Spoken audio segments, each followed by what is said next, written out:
Hey guys, welcome back to another Roads Online video. Today we're going to drive one of the most cursed engines in the game, the 10 mile. Let's get into this. Alright, so, as you know, there's some new locomotives in the game if you haven't been on for a while, and, well, there's some new freight cars too. And then you got the 10 mile. Look at this monstrosity. It's one big engine. It's the locomotive and tender combined. Let's see, it is coal fired, which is nifty, but yeah, just look at that. You got 3 wheels, you know, a triple truck for the tender, and you got three drive wheels in the front. It looks like, I don't know, to me it just looks like the locomotive is just like really lightweight in the front and most of the weight's in the back. But anyways, let's go ahead, we'll go ahead and give this thing a name on the tender. Disney World Special. Oh wait, there is no tender because it's one engine. Let's go ahead and paint this thing. I think this one looks a little better. Why is it ugly green or so on the wheels? I don't know, but the other paint schemes available. Well, there's this. It's not terrible. And there's this one, pretty basic. And there's this monstrosity. Look at all that blue. Why do you do this? We'll go ahead and choose that one. You got different smokestacks and everything. Oh my gosh. You got the spark catcher. Yeah, you see all the sparks coming onto the ground down there. I guess that way it doesn't go up in the air and fly and catch trees on fire. Let's see, it looks like that's all the smokestacks there are. And the headlights, well, let's just say there's our antler special right there. And wait, there's more. There's more antler specials. So you can choose between the different styles of lights as well. Can we do, oh, we can do 3 numbers, okay. Please, no!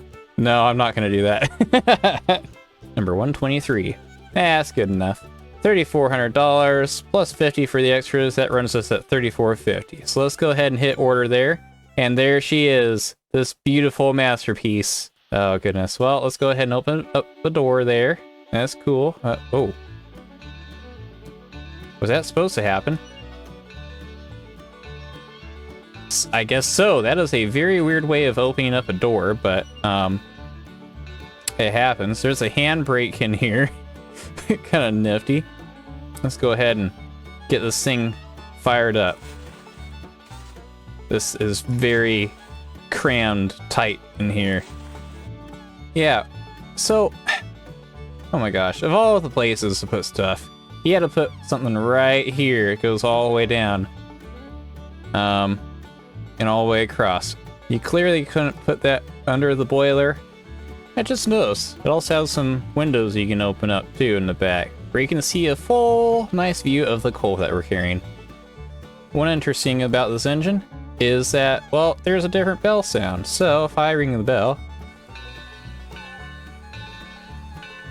listen to that. Let's go ahead and hear that whistle.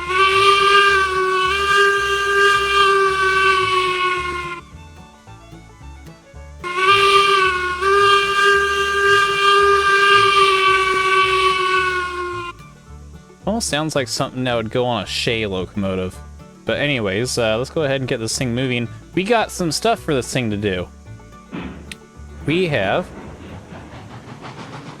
Well, first of all, we should probably switch tracks. We got a bunch of flat cars to take down to the lumber mill first. And, yeah, oh gosh. This thing going around corners, something tells me I'm a little bit worried about that turning radius. Go ahead and throw a switch track here. Oh! Oh, she's a fast bugger. Oh, I see. Yeah, so she does articulate the truck and the front here. Oh, does that also articulate? That's a good question. Let's get her back on the track. Oh, she definitely is a quick locomotive, that's for sure.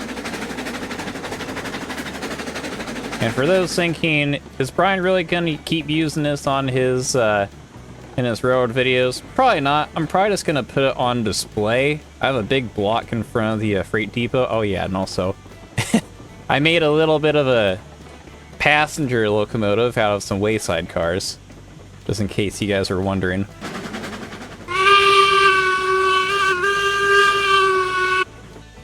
Nice and easy, nice and easy. There we go, that's good enough.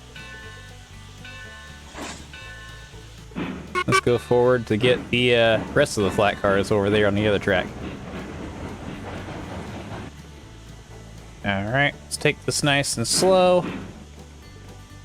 And right there, that'll do.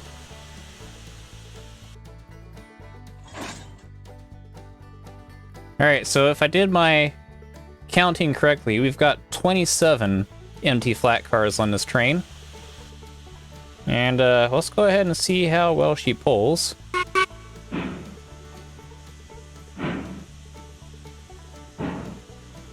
It's a little bit tricky, but I think she's got this. Alright, yeah. Got some decent pulling power.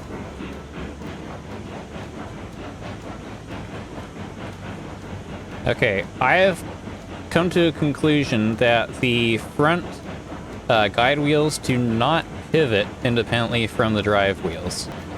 You got a decent sized train here. It's empty though, and it's on flat land, but it'll be interesting to see how it does when it's loaded.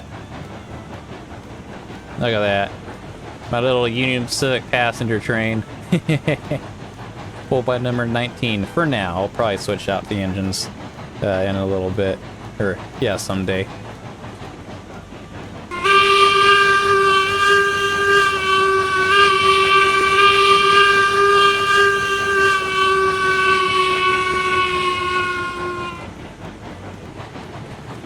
Alright, here comes the road crossing I have up here. Let's go ahead and blow that whistle for the crossing.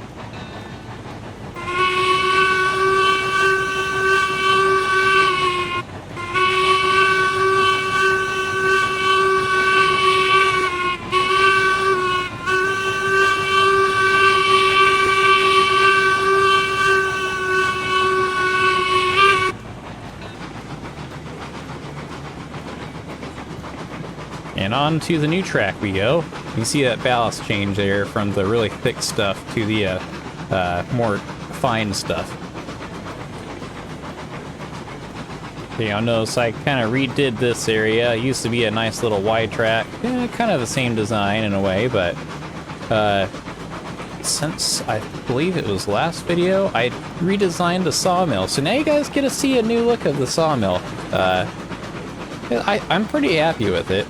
I redid it so there isn't any sharp turns like there were last time, and really smoothed out a lot of stuff. I will say one thing I like about the new track are the switch tracks. You see the switch track is switched wrong? Normally it just pushed my train off the track, but it just automatically switches for me. How about that?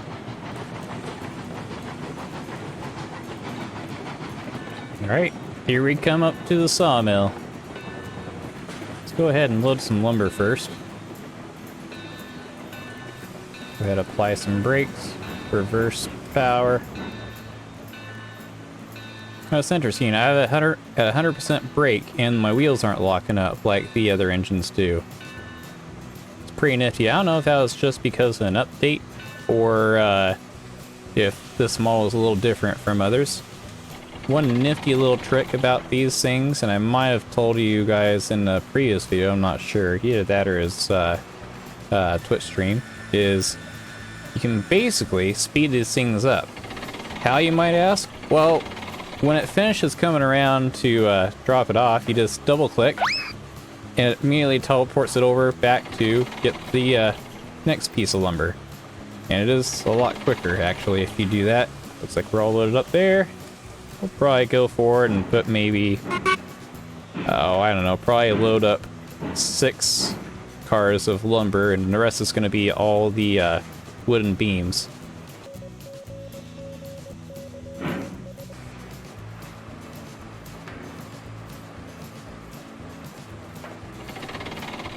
Okay, so we may have ran out of wood beams to load on flat cars, so we're just going to go ahead and load the rest of RRO cars with lumber. Alright. And there we go. We got a train full of wood now.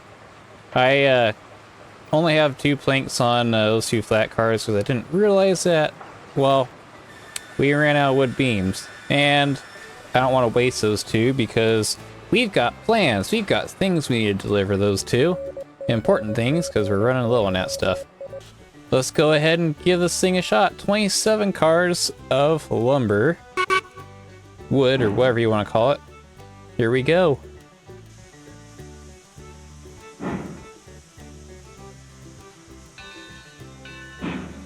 It's pulling a little bit. Not too bad. Oh yeah.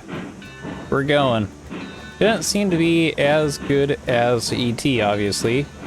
I think the Mogul might have a little bit of an advantage on it too. Look at that articulation right there between the snowplow and the front of the smoke box.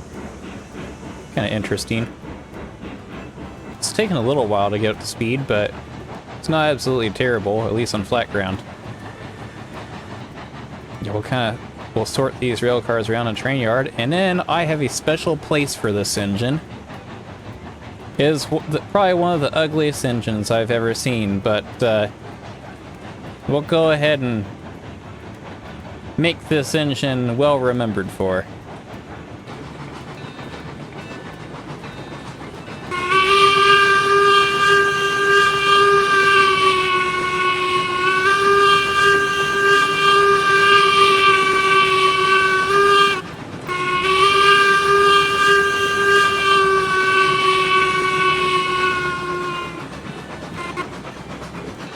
I love my long trains, if you couldn't tell.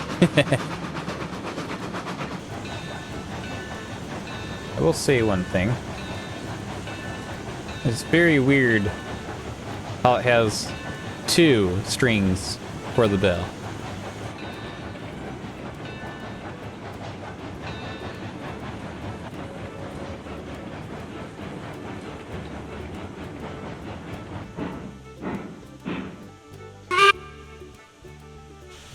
Make sure these switch tracks are switched properly. Cool. All right, we're good to go. And let's go ahead and pull forward. We're gonna go ahead and sort these rail cars out. So we'll have the beams in one area and then the lumber in the other. Full stop.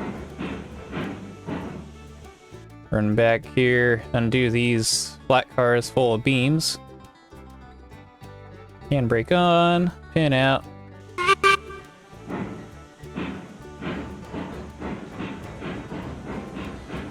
And backing up.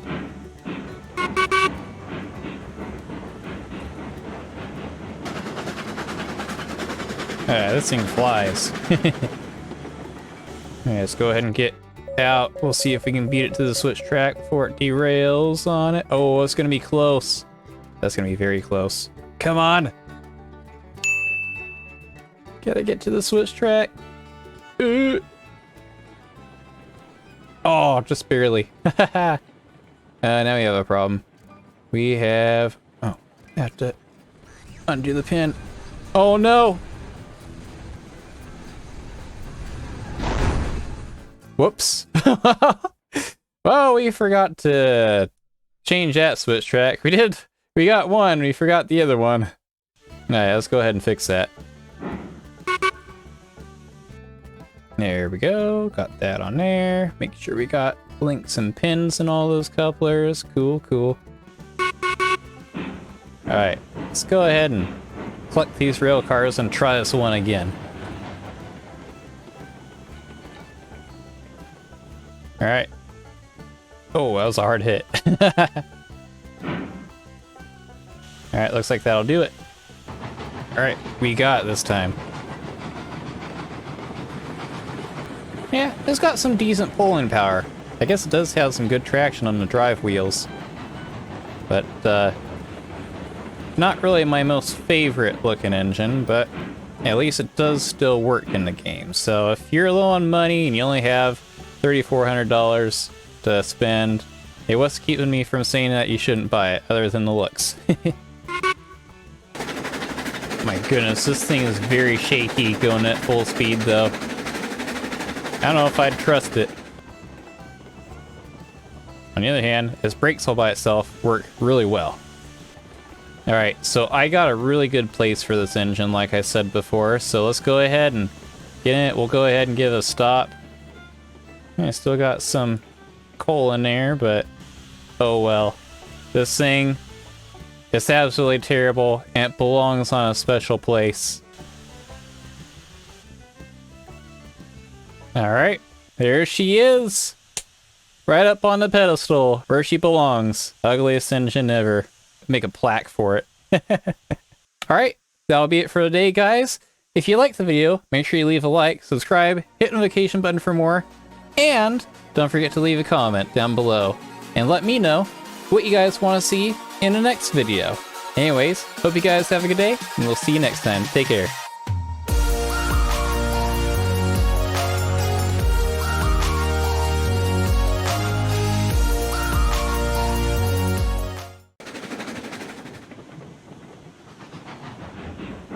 Holy cow, that stopping power.